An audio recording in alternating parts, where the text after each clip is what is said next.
We'll go right now to an update indeed from the Bureau of Meteorology on exactly what to expect with this rain at the moment, and there's the Minister I can see there as well, David Elliott in New South Wales. So let's go to an update on the weather situation. There are a number of dangers that occur as a result.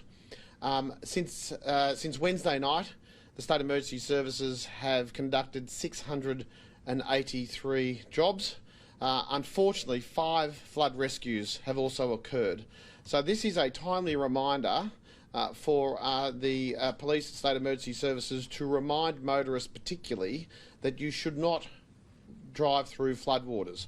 You wouldn't walk into a bushfire, so why would you drive through floodwaters? In previous seasons we have seen unnecessary risks taken by SES volunteers to recover both motorists and, unfortunately, the bodies of motorists who have not heeded that particular warning. I have spoken this morning to the Surf Lifesaving and they have advised me that the majority of beaches will be closed over the course of the next few days. So people that are planning a weekend surfing or at the beach should be well prepared that there will not be lifesavers. They need to be aware of the fact that if the flags are crossed, that is too dangerous for people to engage in aqua activities. Rock fishermen, likewise, are heavily discouraged from going out this weekend. It is again just too risky.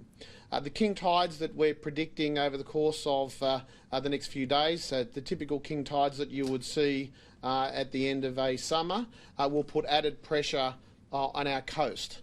And that will also put added pressure on our river systems in the north.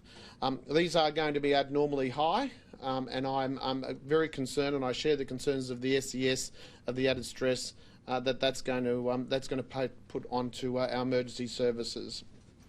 Over the course of this afternoon, the SES will be deploying further assets.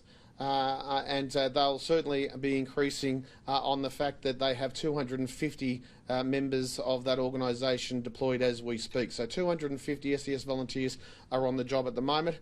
That will be the tempo of that operation will increase over the course of the next few hours. I would also like to remind the community that the SES are a volunteer organisation, much like the Royal Fire Service.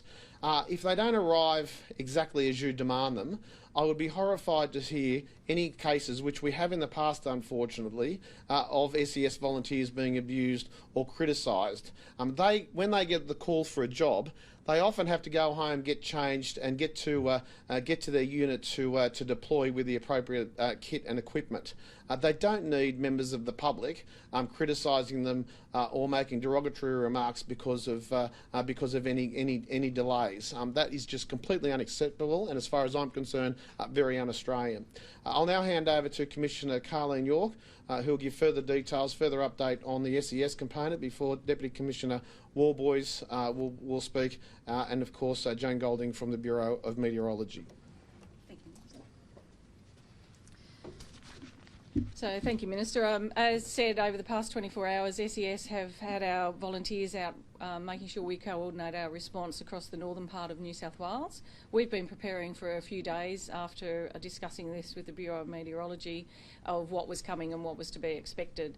We've moved additional resources up north so that we can respond to those growing numbers of calls for assistance. So there's heavy rainfall and flash flooding over those areas, and again the BOM will give an update on what is expected in relation to the rain and the weather that is coming towards us over the weekend and early next week. But it has already impacted on a number of homes and businesses, and we have already had calls for assistance to go and do some rescue. Most of the damage that's been occasioned so far is the leaking roofs, damaged properties, fallen trees and stranded motorists, some of which have attempted to drive through flooded areas. So again, we caution people, when you see the water, don't expect that you can... So there you go, plenty of warnings. Rescues already because of the rain that has fallen. We'll have more coming up next hour on Newsday.